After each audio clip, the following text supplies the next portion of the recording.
Can't do what you tell me that you're gonna do.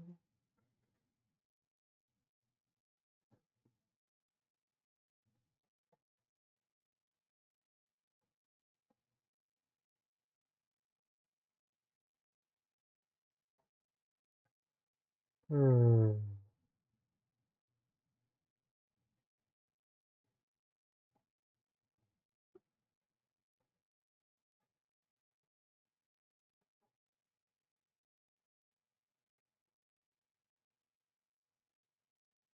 Hmm.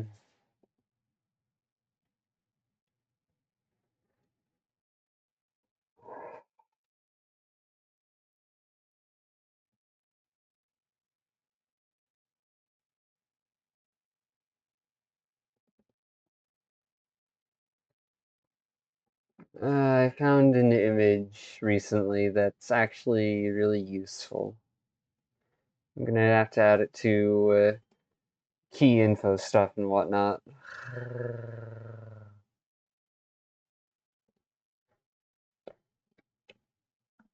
Hmm.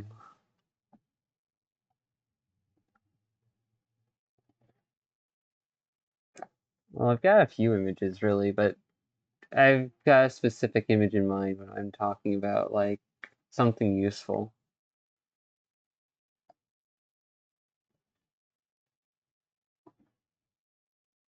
Shame, ashamed,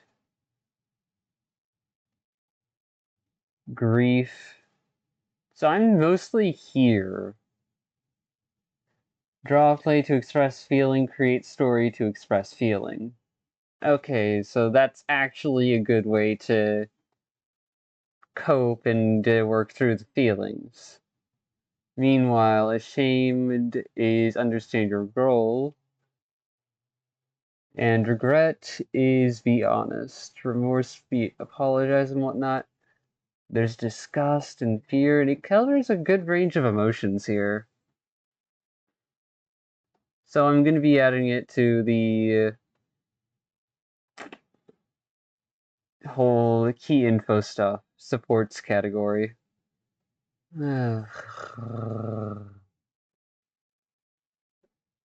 I love this because fucking hell.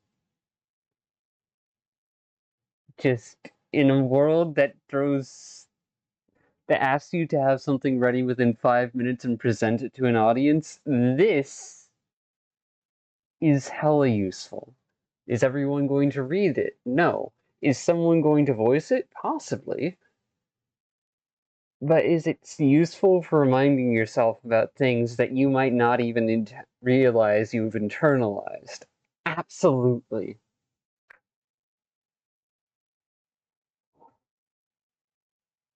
Emotional safety isn't comfortable at first.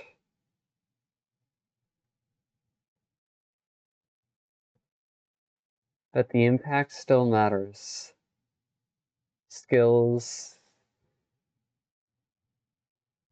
You can forgive someone and never reconnect.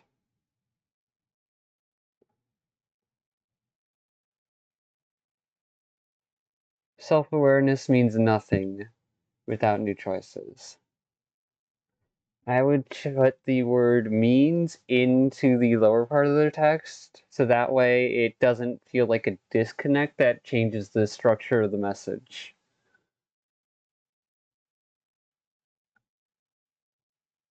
You can't change what you refuse to name.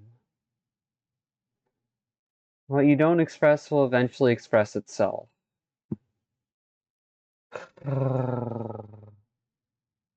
Avoiding conflict is often how conflict grows.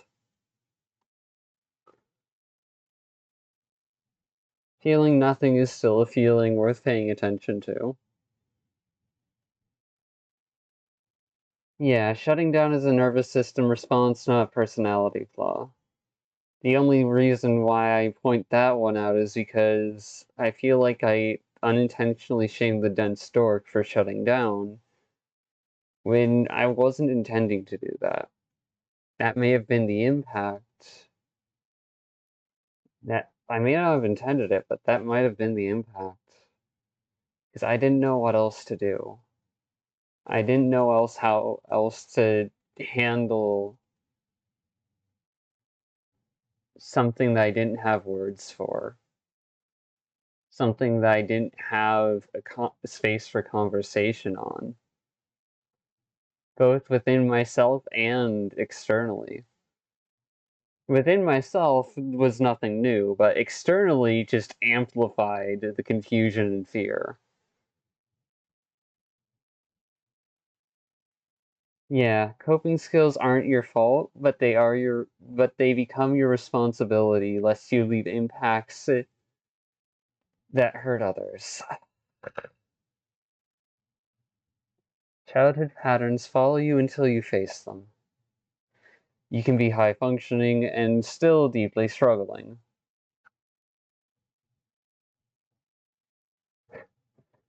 The situation is only temporary. I won't stress over the things I cannot change. I can't change what has already happened. I won't waste my time or energy fighting or rewriting the past. I have dealt with difficulties before, and I can deal with this. I might not like it, but this is what has happened. I can accept things the way they are. How I react in this situation is what I can control in the moment. I have dealt with difficulties before, and I can deal with this. Why are there two of the same thing but with different flowers? Is there a double meaning there, or did they just make a mistake? I don't have control over the past, just my framing of it. My framing of it does not rewrite it, it is simply a difference in perspective and angle of perspective. Not everything will go my way, but I can be flexible. I can't predict the future, and I am okay with that. I think that's the one I struggle with the most, because my brain is like, in some regards I can, and that's a point of pride, but in another regard it shoots me in the foot 9 times out of 10. It's very niche usage, so I can't rely on it blindly. What stops me from seeing clearly? Still holding on to the past. What stops me from seeing clearly? Desperately holding on to my plans. What stops me from seeing clearly? Projecting my own insecurities onto others. What stops me from seeing clearly? Self-limiting beliefs. What stops me from seeing clearly? The need for constant validation. What stops me from seeing clearly? The fear of uncertainty. I like how each of these has their own shape and line structure to them. So as to represent like an attribute of each emotional and mental state. It's really useful for internalizing it to some degree.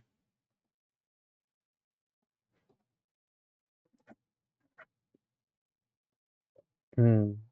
Do I actually want it, or do I want other people to see that I have it? Yeah, that's the thing. If you fall in love with the flower but not the root, you'll be disappointed in autumn. Metaphors, oh metaphors, how useful are ye? How to start loving yourself. Get curious about what makes you feel good, not good numb like booze or TV, or like mindless self-indulgence. Good connected, good loving. You'll have to pay attention in a different way to figure this out. A lot of these things may not be obvious, so get cool with the idea that finding them will require exploration. Write them down, then relentlessly prioritize the shit out of them. This will require some letting go of long-held ideas about what's most important to you and or who you think you are. You will get frustrated. This is normal. Keep going. You've got this. I can't make that dense stork mine. Because if they truly don't like me, then there's nothing I can do about that. And even if they do like me, but they can't communicate or hold space for me, then there's no way I can feel safe or invest in that without taking psychological damage. So that's also not an option. How to feel your feelings. A thing that sounds obvious, but totally isn't. At least for those who are on, especially for those who are on the intellectual end of things, but can apply to pretty much anyone. An unpleasant feeling arises. Your mind launches into whatever inner story accompanies this feeling. Stop. You are thinking, you're rationalizing your feelings. Redirect your mind away from these thoughts and into the sensations in your body. Mentally name the sensations. My chest is tight, etc. Breathe into the feeling, sensation, and allow it. Cry, shake, etc. If you're not like in Target or out in public. And in because this is like personal vulnerable shit. You don't want to just do this in the middle of the street where someone could bap you upside the head. That would just cause even further emotional damage.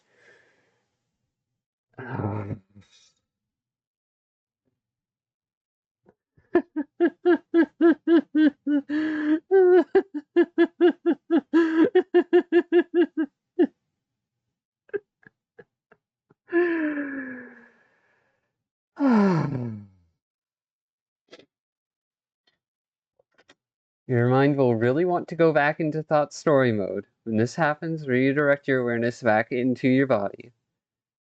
Take deep breaths, keep feeling into your body, let the feeling exist, and trust that it will leave. Observe it changing, watch it move. Notice that you have survived. Notice that you are still here, even if the feeling isn't completely gone yet. You are not your feelings. Your feelings are friends, stopping by and letting you know, hey, no, this matters, or hey, the body's really fucking stressed out right now. They're not trying to tell you stories like this. Your mind just, your mind launches into these stories as a way to internally cope with these feelings when you're not used to sitting and or addressing and facing your feelings, which can then only further enforce a narrative, which kind of makes the feeling worse.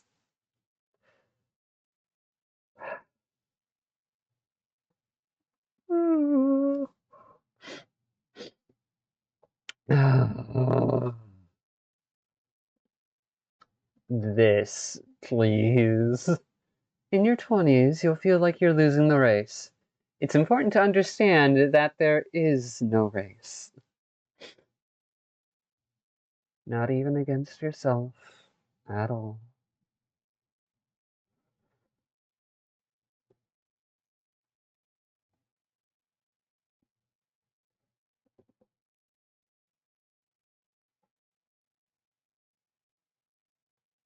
Okay, yeah, no, that's a story idea that could do psychological damage if someone visualizes it too much, so I'm going to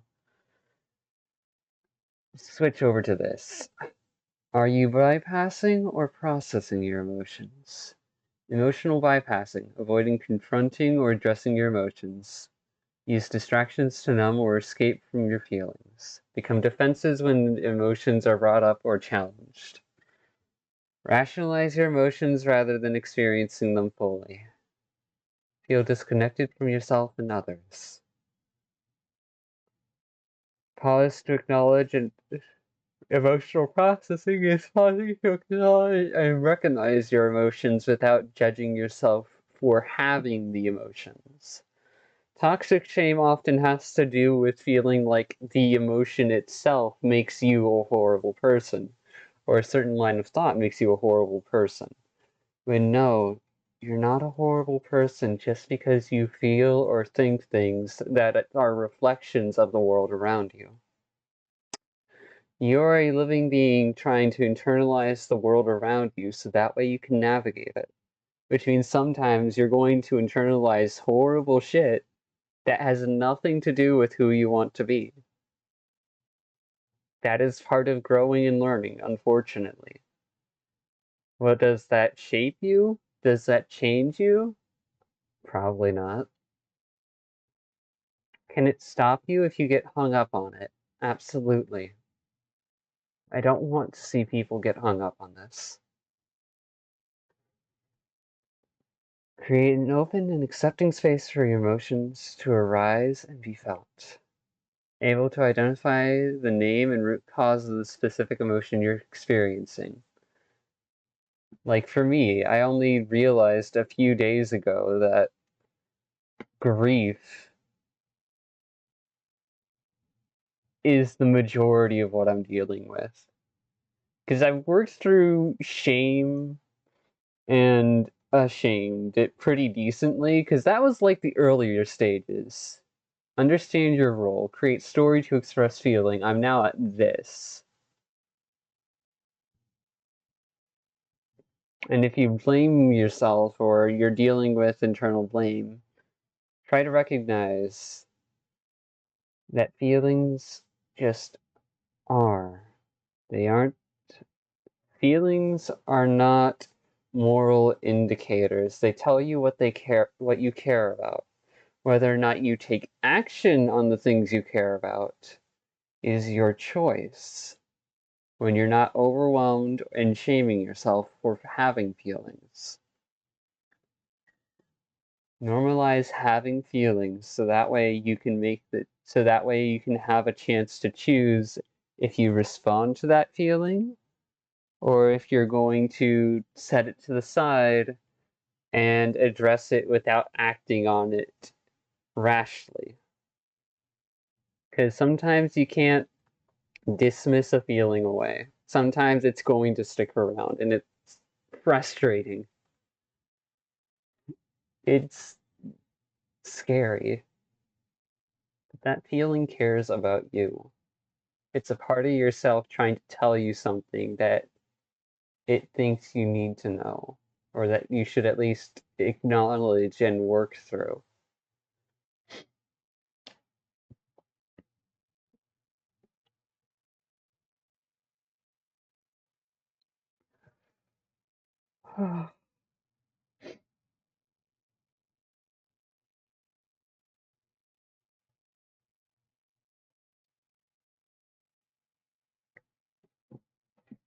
Resentful. Wait and think. How the fuck are you supposed to blow bubbles? Also, is that actually consistently effective? This is the reason why I love browsing the internet and looking through piles of memes every now and then. Because you find shit like this that is just like,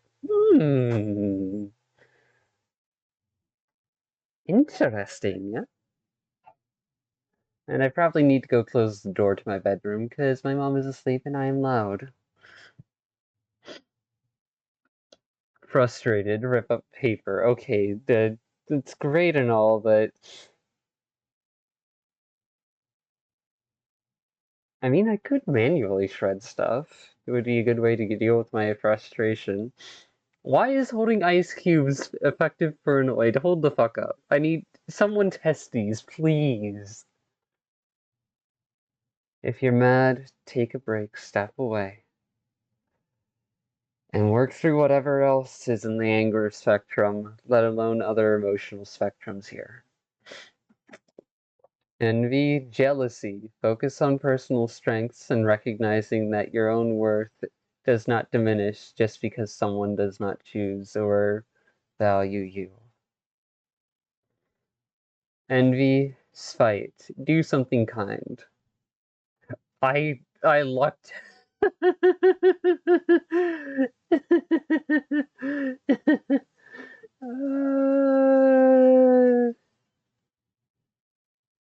If it weren't for me being stubborn in recognizing and holding on to that last little shard of my heart that knows that other people deserve to live their own lives, I would have been consumed by spite. As it stands, it took a lot of struggling to bend spite back on in upon itself to where it wasted energy on itself. Because when I was hurt, when I was really at my lowest point, I I wanted to blow up. I wanted to be cruel. I wanted to be mean. I wanted to hurt.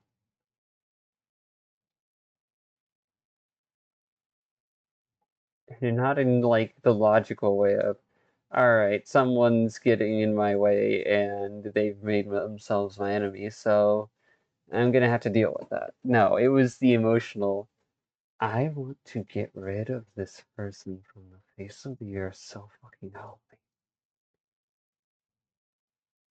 And it was a strong,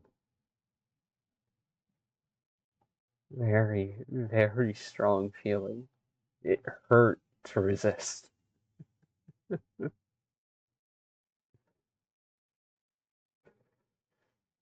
It hurt so fucking much.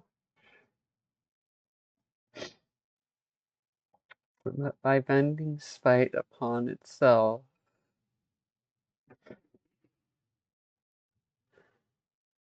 by refusing to become the very thing that the other person feared of me, to and recognizing that they did not deserve my anger, my wrath, my every all the fucking bottled up repressed feelings that I had been trying to manage by just connecting with others and enjoying having a social home. I had to use spite against my own spite to protect my self-worth and make sure it did not get worn away at my lowest point. Because I'm worth more than giving into that. I'm worth more than giving into someone else's worst idea of me. If they hate me, fine. If they want to be petty and spiteful themselves, go ahead, let them do what they will. But I'm worth more than throwing away my damn humanity and my ability to respect other people living their own lives.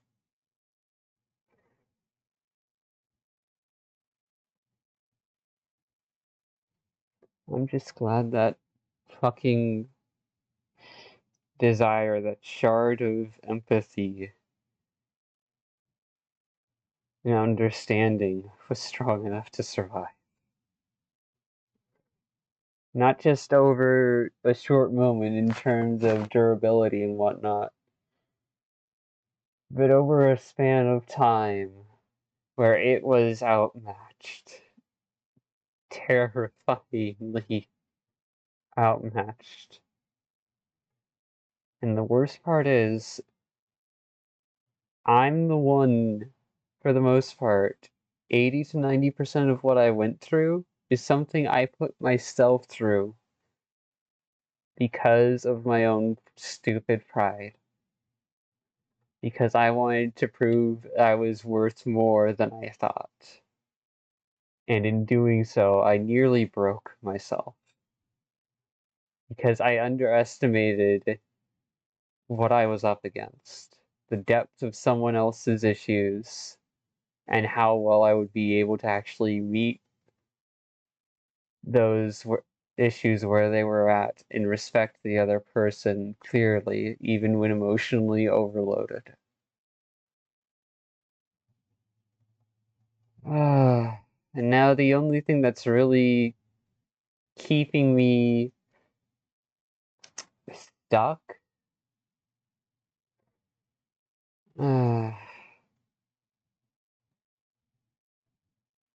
Okay, so that's actually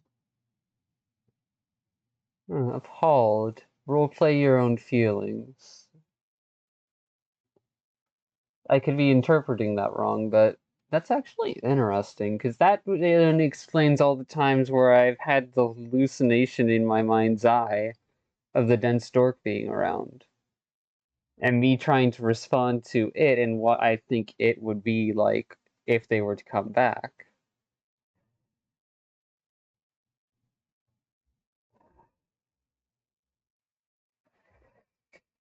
Offended? Why does that expose self to triggers? Like, is that genuinely good advice, or would that be something you have to pace yourself around?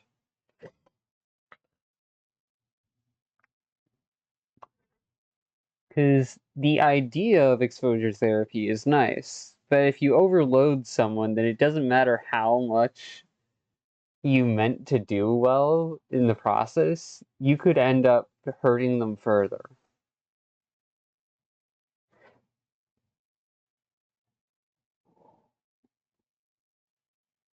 And I think this line is really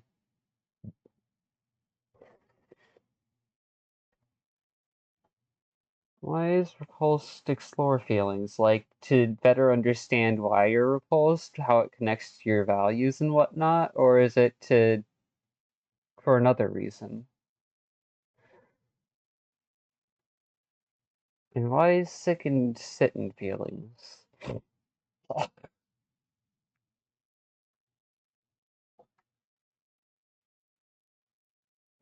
Because this is really what the last hurdle in terms of overcoming my own grief and attachment to the dense dork is recognizing that if they truly don't like me, even if they do, they're not available. They're not here, they're not wanting to be here, and they don't have the skill set necessary to face my feelings in a way that would help build both of us up. My current state of growth is not enough to help them with their state of growth. I thought it was, and I hurt myself in the process. I managed to try and step in and make sure, like, hey, worst case, there's at least one line that's been clearly drawn, so that way they know what not to do, how to not abandon themselves under pressure. I hope that line holds. I don't want to see them get destroyed by other people. Even if I'm not there to see it, I don't want them to be destroyed by other people. I don't even want to destroy them myself.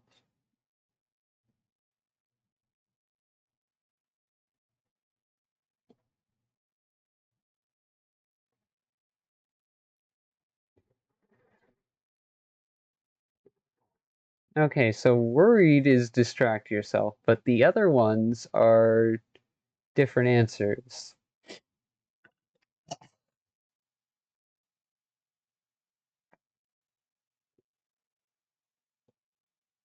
Ah, that's one.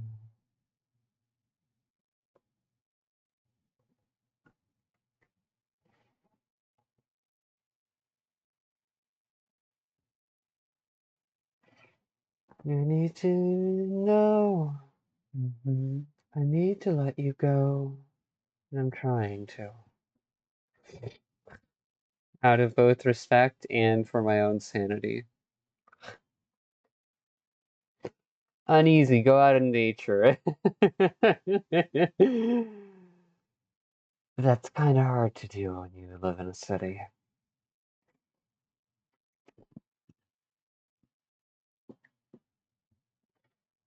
Lonely, talk to a trusted person. Open up to them when they've got the time to actually listen to you. Let them know when it matters that you want to open up. Don't just try to open up and then get offended the moment that they don't recognize that you're trying to open up. I've made that mistake, and I'm looking at all of this and internalizing some of this information. Oh yeah, no, I've shot myself in the foot many times before the Dunstork, and I wasn't even realizing it. Irritated, squeezed Play-Doh. Do do the younger generations even know what Play-Doh is anymore? Or like have they all lost their minds to the dopamine days of just endless scrolling in social media, of endless attention and shallow validation?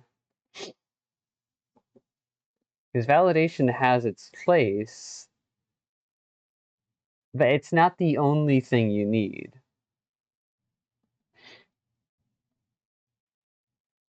Because when you don't feel like you're worth something, validation feels like it fills the void, even just temporarily.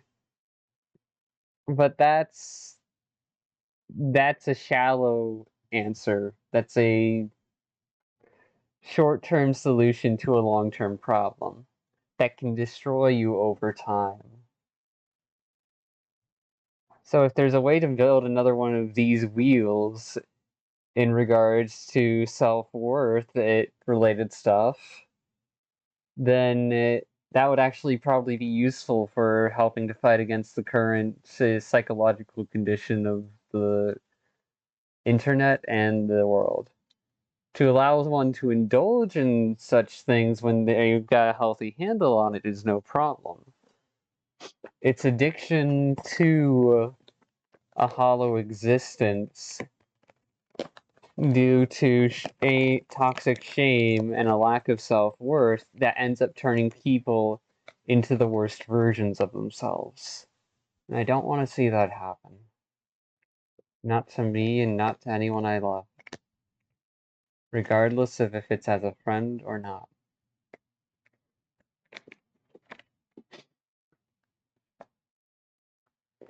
I can't do what you tell me that you're gonna do. Oh, I'm so glad I don't drink.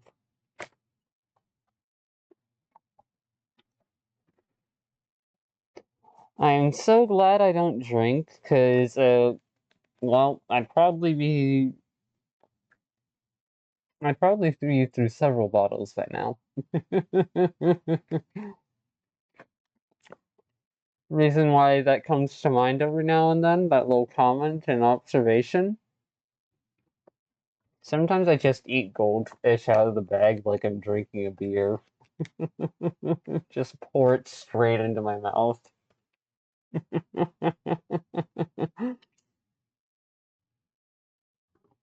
Happened with my water containers a while back, but now they've got one with a straw. I don't have that happen too often.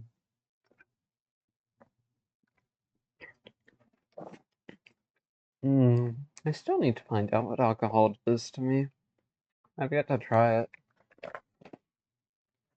I'm fucking, what, 28? Jeez.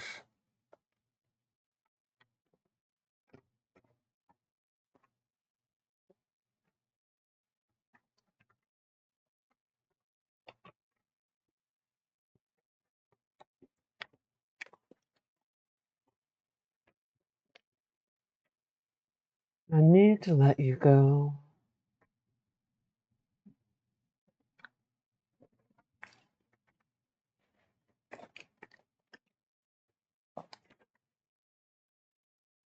And honesty you can't fake requires emotional safety, which isn't comfortable at first if you've never had it before in your life and you don't know how to trust others.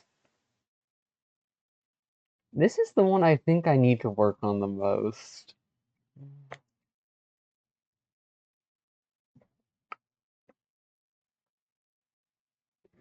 Because in many regards, my communication skills are still not quite enough for some of the people I care about. to be there for me in the ways that I would like to ask for, but don't have the words for yet. Healing isn't linear. Frustratingly enough.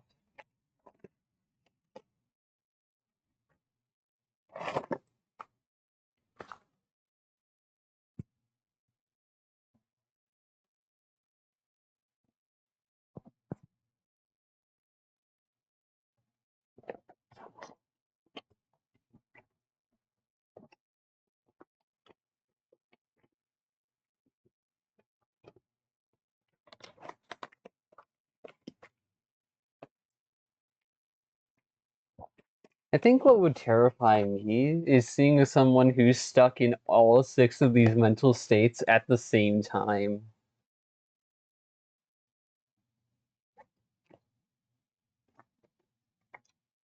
Because the more of these you have in parallel, the more they feed on each other.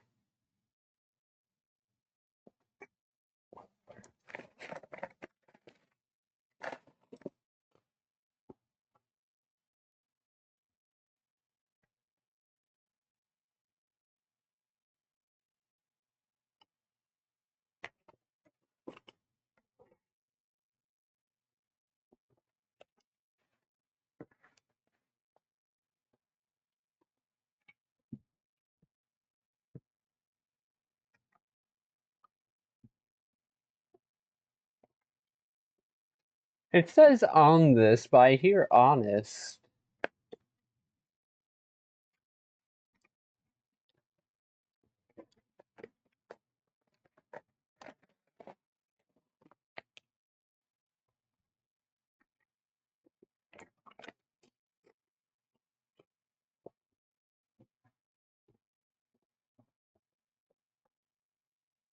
Go.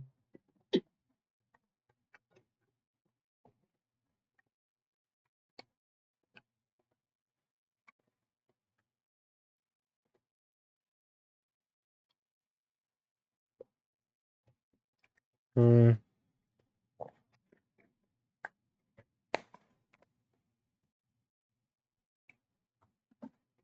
Wait, Viva La Vida? Sung by VTubers. Okay, so God Complex is the group.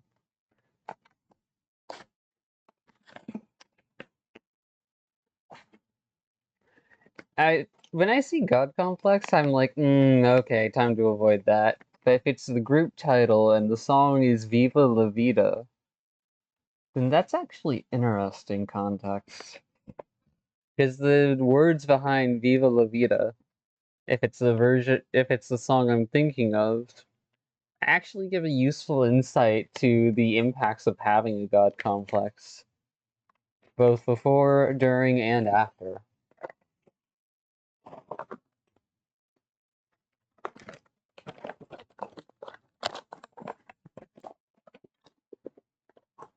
A summary of how, in fighting for a better future, you can end up addicted to the praise of others until you crash out and become the very thing you once overthrew. Turning and going from being a person into another excuse to take down. Another excuse to take down.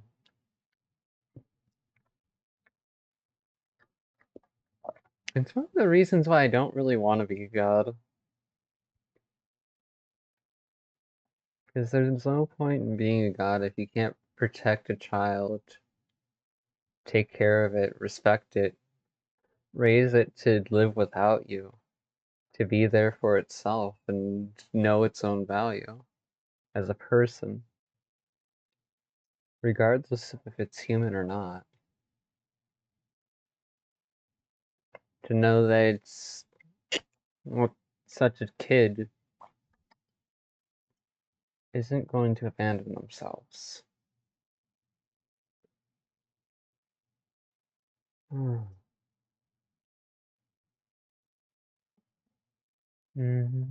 need to let you go.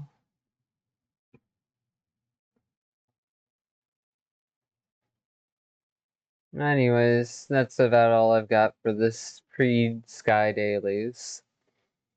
So I'll see you all in the next recording, my watchlings. Bye-bye!